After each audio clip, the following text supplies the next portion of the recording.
tolerancia, solidaridad, respeto, amor.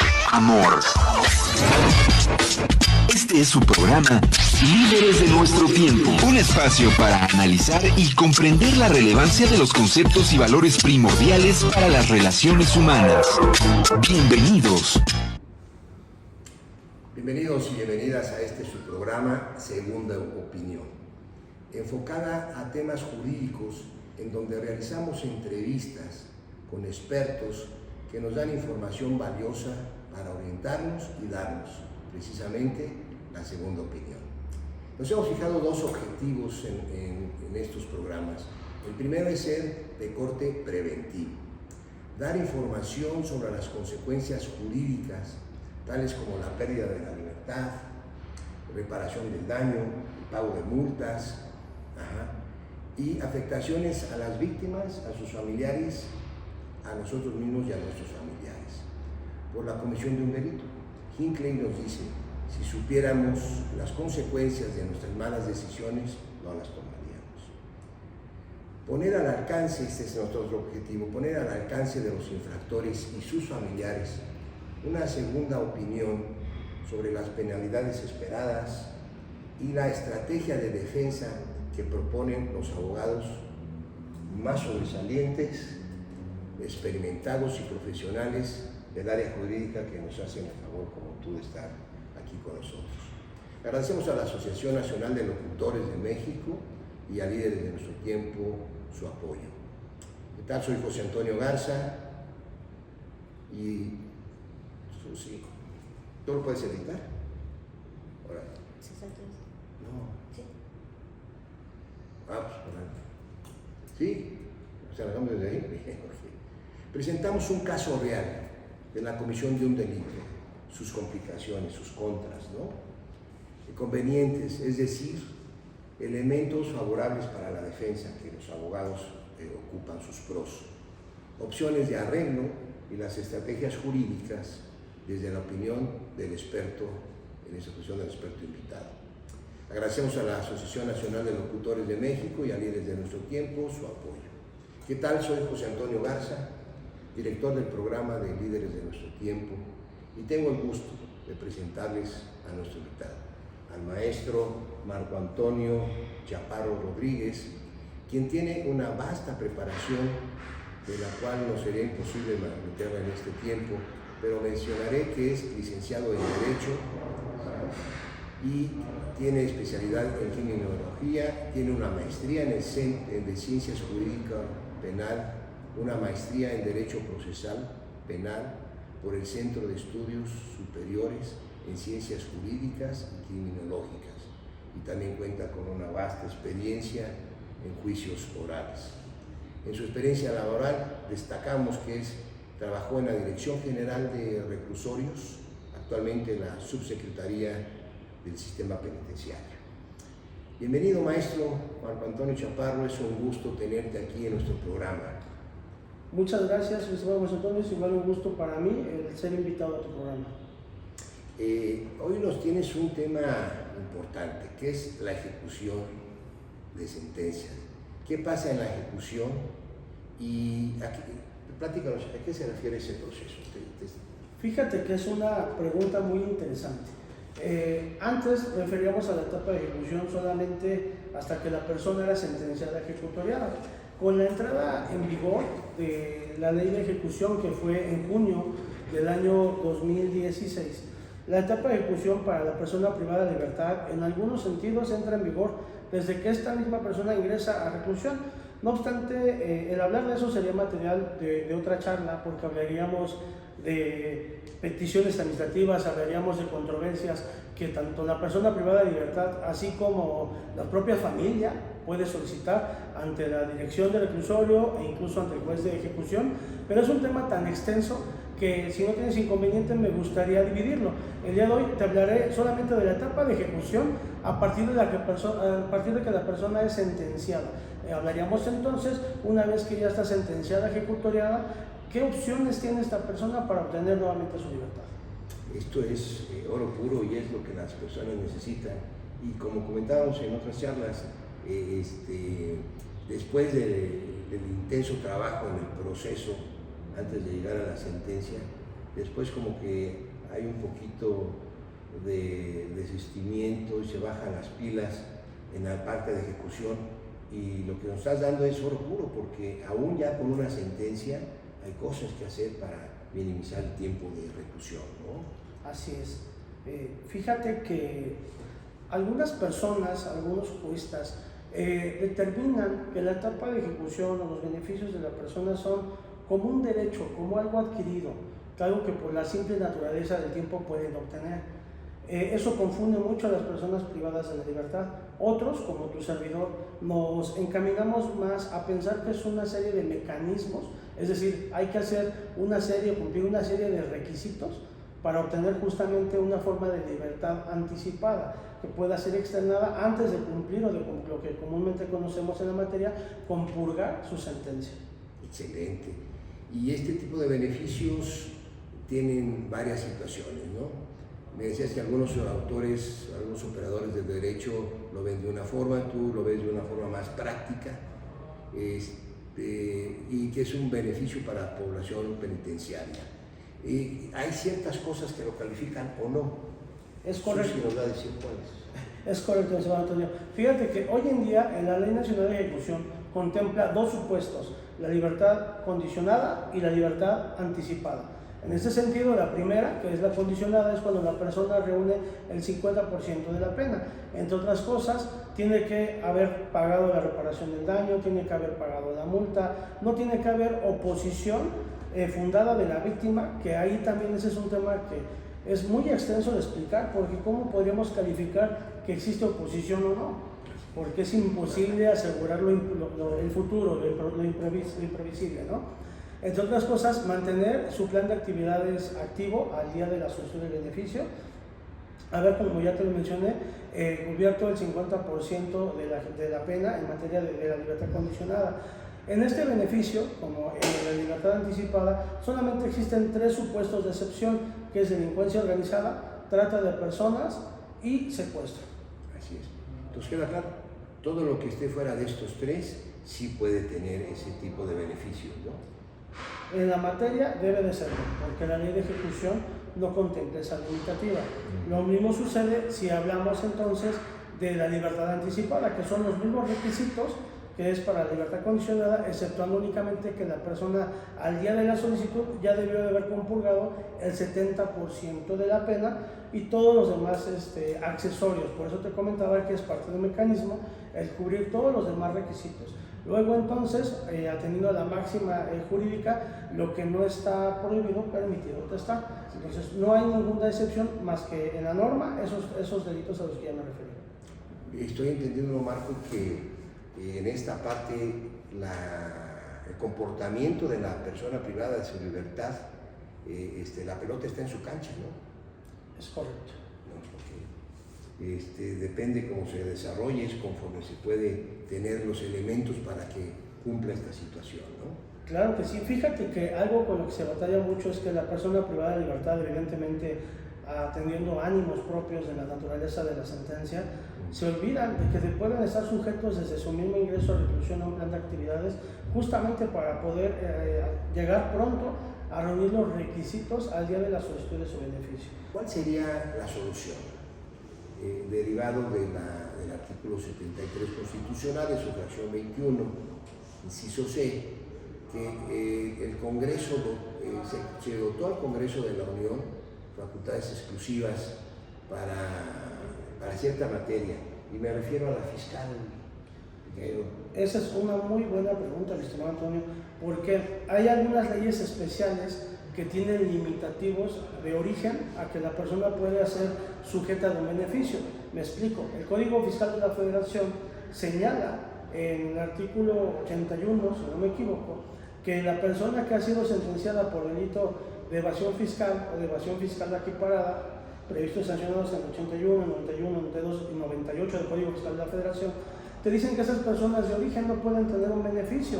No obstante, esta reforma a la que tú haces mención en materia constitucional dice que a partir de la entrada en vigor de la Ley Nacional de Ejecución Penal, que fue en junio de 2016, a partir de ese entonces, lo que se vivió durante el proceso Me explico, la persona tuvo limitativos durante el proceso que estaba regulado tanto por el Código Penal Federal como con el Código Fiscal de la Federación, y a partir de ser sentenciado ya no son susceptibles de regirse por esas normas limitativas, sino por lo que, en atención a lo que dice esta reforma constitucional, en este artículo tan importante para la materia de ejecución, ahora todas las personas que no sean de los 3 delitos a los que ya hice mención, pueden acceder en alguna temporalidad a estas 2 formas de libertad anticipada o condicionada según sea el caso.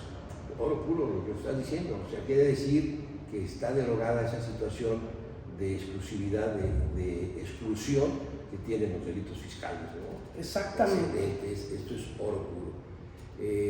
Ya hemos hablado de los temas y de los conceptos. ¿Cuál sería un ejemplo que nos pudieras compartir? Y básicamente, pues que nos dieras el suceso, que nos dieras cuáles son sus contras, ¿sí? Sus amenazas para ustedes los abogados que están construyendo la defensa, y si tuvieran algún tipo de beneficio por, no sé, ser menor de edad o alguna otra situación. Y por último, que nos dieras cuál sería tu estrategia para manejar un delito específico, ¿no? Que sería en el caso que nos haces favor de compartir. Claro que sí, mi señor Antonio. Fíjate que si no tienes inconveniente te lo platicaré, hablando de un ejemplo concreto. Justamente es la aplicación de esta reforma la que tú tienes aquí que señalar. Hablamos de una persona que haya sido sentenciada por delito de evasión fiscal equiparada. Fue una pena de 3 años. ¿Por qué te enfatizo la cuestión de la pena? Porque según el Código Penal Federal, toda persona que es privada a una pena menor a 4 años, por la naturaleza propia del quantum de la pena, podría ser susceptible de un beneficio desde su sentencia. Pero, como hay limitativo del Código Fiscal de la Federación y dices, tú no puedes ser susceptible de ese beneficio, entonces esos 3 años te vas a pasar en el reclusorio. Lamentablemente, mi estimado Antonio, las personas que son generalmente susceptibles de este delito de evasión fiscal, en la norma anterior ni siquiera sabían lo que tenían porque eran contadores encargados de ese trabajo. Ya la persona, una vez que se le notificaba que estaba siendo sentenciada, y le invitaban a recluirse por propia voluntad. Estoy hablando de empresarios, estoy hablando de gente que aporta a la sociedad y que al estar privado, pues muchas veces las empresas van a la quiebra, ¿no? En este caso específico que te estoy platicando, la persona fue privada de libertad hacia finales del año 2022. No tenía ya ningún tipo de beneficio, ya era sentenciado ejecutoriado, le cumplimentan orden de aprehensión. Al estar privado de su libertad, nos contacta justamente para trabajar sobre el beneficio de libertad condicionada. Es importante señalar que ya no tenía ni siquiera reparación del daño vigente, pero por haber sido sentenciada por un delito fiscal, lo invitaron a recluirse a un reclusorio.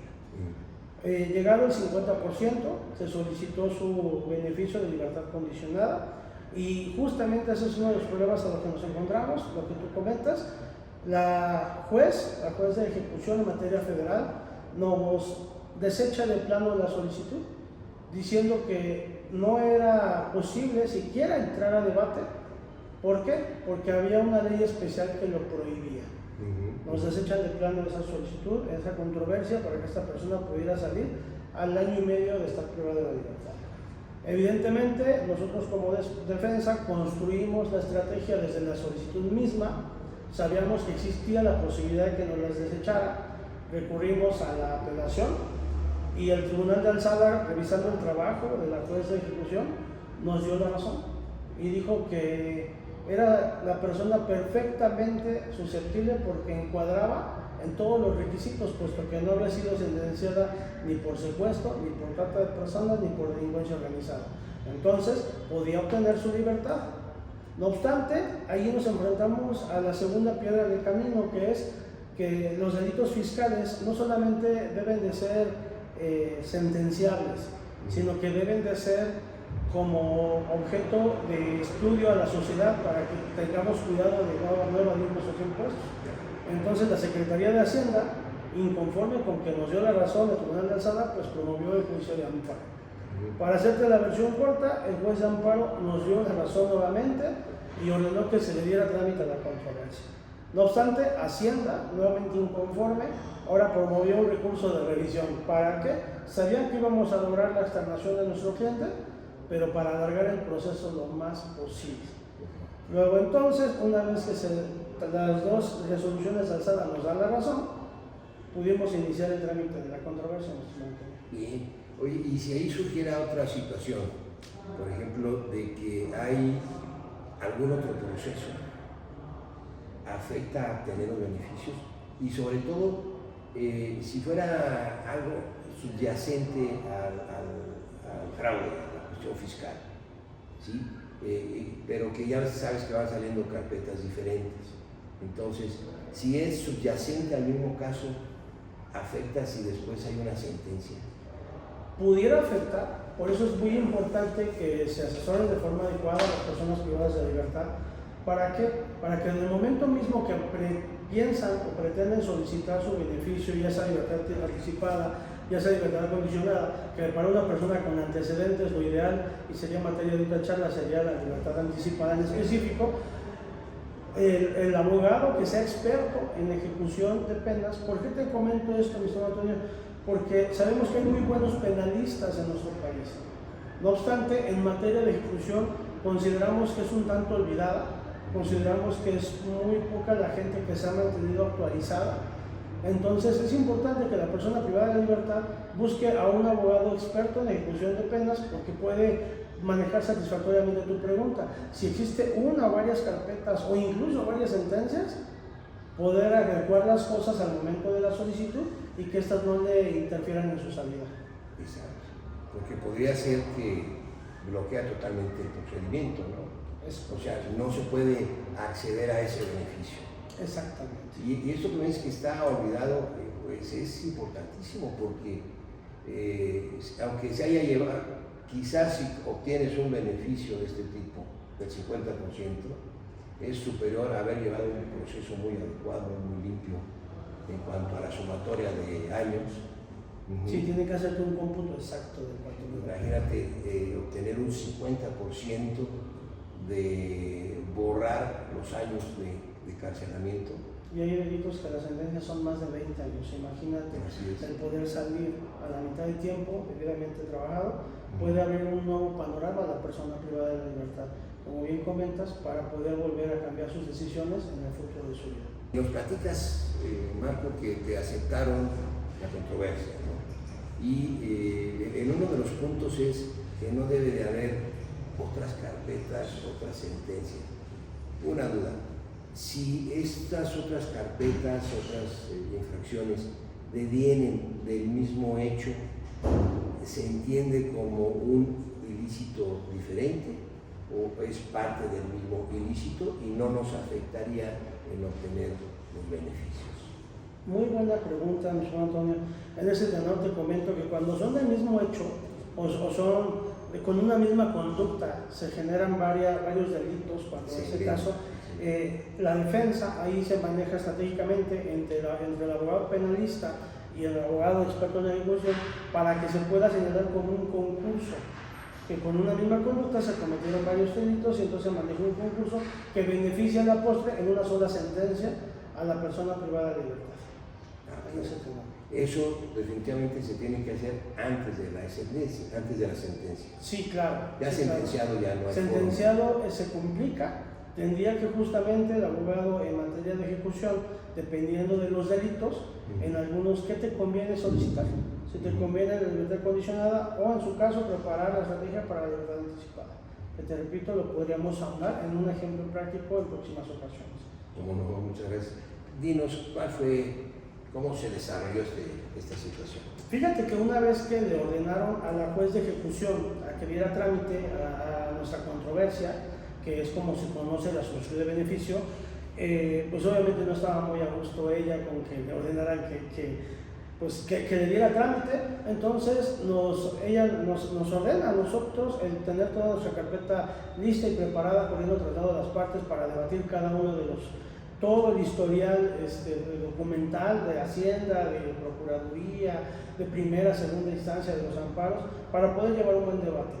A la postre, mi presidente Antonio se llevó la audiencia debatiendo contra personal de la Secretaría de Hacienda y Crédito Público en el área específica de sentenciados, así como con el Ministerio Público de la Federación, y te puedo decir con orgullo que se ganó dicho debate, se obtuvo la libertad de nuestro representado, quien actualmente sigue siendo un excelente amigo, sigue siendo cliente, cuidando, como bien comentaste en tu presentación, cuidando justamente las conductas para no volver a caer en ningún supuesto que le pueda perjudicar en el futuro. Ese fue el resultado que se obtuvo, fue una audiencia de más de 4 horas de debate, no obstante se logró el resultado final. Excelente. Y todo esto se debe a la estrategia que se utilizó. Es correcto, por eso, y reitero, es importante que si bien es cierto que nuestros amigos privados de libertad tienen su abogado penalista que les pueda ayudar durante toda la estrategia, o como en la materia de conocemos en tutoría del caso, respecto a qué vas a obtener, también es importante que si saben que una vez sentenciados, por ejemplo, si se sujetan a un procedimiento abreviado, si la sentencia excede del quantum de 5 años en el foro común o de 4 años en el foro federal, ir preparando con un abogado experto en ejecución el siguiente paso. La verdad, mi señor Antonio, es que la ley de ejecución contempla muchas figuras que son generalmente desconocidos por el grueso de las personas privadas de la libertad. ¿Por qué? Porque ellos únicamente acuden a ser asesorados respecto a cuándo me toca el beneficio, qué voy a hacer, ¿no? Aquí hay muchas opciones a su alcance. Hablando de opciones y de pros, ¿qué fue lo que favoreció más a tu cliente, a tu caso? ¿Qué estrategia viste que era un pro en relación a otros casos de evasión fiscal que te pudo llevar a buen éxito? Fíjate que en ese sentido, desde el momento mismo de que el cliente nos contacta para elaborar su solicitud de beneficio, estructuramos y preveíamos que podía pasar que el juez nos denegara a trámite la solicitud, sabiendo que la ley especial o la ley específica de la materia prohibía que la persona privada de la libertad pueda acceder a un beneficio, un sustitutivo, por ser sentenciado por ese delito. Luego, entonces, ¿por qué fue importante? Porque desde la solicitud del beneficio ya le habíamos acompañado de algunos criterios de la Suprema Corte, de algunas jurisprudencias de talla internacional, de la Corte Interamericana de Derechos Humanos. Así que una vez que nos lo desecha el juez de origen, pudimos echar mano de lo que ya habíamos preparado para hacerle ver a su superior jerárquico por qué sí era importante y por qué sí era dable concederle ese beneficio. Lo que no se hubiera podido hacer si no se hubiera bien estructurada la petición desde el origen. Por eso es importante que la estrategia se pueda hacer desde antes de solicitar el beneficio, antes de plantear la controversia, para que el abogado experto en ejecución se allegue de toda la documental para soportar esa petición. Así es. Y bien dices, la cuestión de la ejecutoria está tremendamente olvidada. Algunos abogados hasta le llaman juicio pasivo. Ya nada más es supuestamente esperar a que pase la mitad de la pena para empezarlo a solicitar. ¿Y qué nos estás diciendo? Es tesoro puro para todos los que están en este caso. O sea, casi los están sentenciando a perder ese beneficio, porque después se va a llevar años poder constituir una buena defensa, ¿no? Claro que sí, y fíjate que por ponerte un ejemplo rapidísimo, vamos a suponer una persona privada de libertad que haya sido sentenciada a 6 años por el delito de robo. Esa persona ya no va a salir libre porque excede de 5 años. Pero si desde que la persona fue privada de su libertad empieza con su plan de actividades, está vigente, está activo en la escuela, en educación, en empleo, capacitación para el empleo, cuando esa persona cumpla 3 años, estará en condiciones óptimas de hacer su beneficio sin esperar nada más, de hacer su planteamiento, su controversia de su estudio de libertad condicionada, porque desde que ingresó se ocupó.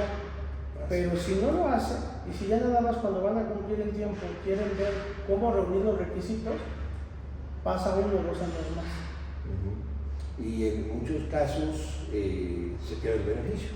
Es correcto. Porque se les fue el tiempo y compurgaron toda la pena. O se los niegan. Se los niegan por no reunir los requisitos.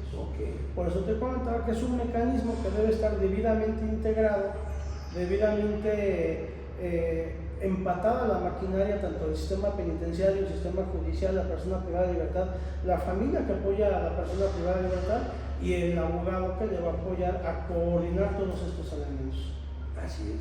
Entonces, como comentamos al principio casi del programa, la pelota está en la cancha de la persona privada de su libertad, y no es cosa menor de que yo he tenido la oportunidad de platicar con varias personas privadas de su libertad y lo tienen al futuro, dar clases, meterse en un taller, pero no es así. O sea, es oro puro para cada uno de ellos empezar en tiempo y forma a hacer este tipo de trabajo, ¿no? Que nos repites es capacitación. Es empleo, capacitación para el empleo, educación y mantenerse activo en sistemas tanto educativos como sistemas deportivos dentro de la institución. Aquí lo importante es que la persona privada de libertad entienda que, a diferencia del grueso de la población jurídica que te dice que la persona debe ser externada, ser reinsertada a la sociedad, realmente los que lo vemos desde adentro, como vulgarmente conocemos desde las trincheras de la operación del derecho, entendemos que realmente es que la persona pueda ser externada sin perder su identidad como persona, corrigiendo los errores que lo llevaron a estar privado de libertad y sabiendo que por supuesto que tienen derecho a una segunda oportunidad. Bien, sí, inclusive sabemos que el grueso de las personas privadas de su libertad, bueno, un porcentaje alto de las personas que están privadas de su libertad no deberían de estar, son totalmente inocentes, ¿no? Que será un 20%, y luego hay un 40-50% de gente que fue por un solo impulso, o sea, no son gente que se dedican a defraudar, en nuestro caso que nos estás haciendo un favor de compartir, a defraudar al fisco, ¿no? O a robar, ¿sí? O a delinquir en cualquier otro tipo de cosas, sino fue un mero impulso, se dio la situación, quizás abusó del alcohol, de las drogas, y por un impulso está metido en este tipo de Yo problemas. creo que esa es la mayoría de las personas. Así es. Y lamentablemente la mayoría de estas personas en esa sección poblacional son jóvenes. Así es. Jóvenes que nada les sirven ni a ellos, a nosotros como sociedad, a la familia, el que esté una larga temporada privados de su libertad, cuando por supuesto que teniendo a su alcance opciones de libertad como las que les brinda la Ley Nacional de Ejecución Penal, pueden obtener su libertad mucho antes de cumplir su sentencia. No, te felicito, Marco, te felicito porque para esos tiempos ya la persona y las familiares y los bolsillos están totalmente ya desgastados y creen que ya se perdió todo. Sin embargo, es el tiempo de retomar esfuerzos y empezar a trabajar para llegar a obtener este tipo de beneficios, ¿no? Claro que sí, ahí está la ley que nos es clara y todo lo que se puede acceder en beneficio de las personas privadas. Pero que nos quede claro, esto se tiene que ver desde antes, simultáneamente en lo que se está trabajando en el proceso, ¿sí? Antes de llegar inclusive antes de llegar a la sentencia. ¿No? Claro que sí, se puede trabajar paralelamente ley de ejecución con ley sustantiva, que es Código Penal, o el Código Nacional de Procedimientos Penales. Bien, muchísimas gracias, Marco Chaparro, te agradecemos tu generosidad para compartir tus experiencias y tus conocimientos. ¿En dónde te podemos localizar? ¿Dónde te pueden localizar las personas? Mi estimado Antonio, te compartí las redes, en este caso de forma directa al teléfono de tu servidor, en vía celular, es al 55 23 27 60 11, al correo marcochaparro@gmail.com, al correo marco.abogadochaparro@gmail.com, y te hago llegar el tema de próximos días el dominio de la página para que la podamos compartir y estamos a la orden. Muchísimas gracias. Los datos que nos está compartiendo el maestro los vamos a poner en la cola de nuestro programa. Marco, pues permítenos invitarte para otra ocasión. Será un gusto muy acompañar. cercana, y que nos regales la experiencia de un caso y con todo el expertise que tú tienes. Claro que sí, seguramente va a ayudar a personas privadas de libertad que empatarán en ese supuesto. Sin duda. Muchas gracias. Gracias. Un placer.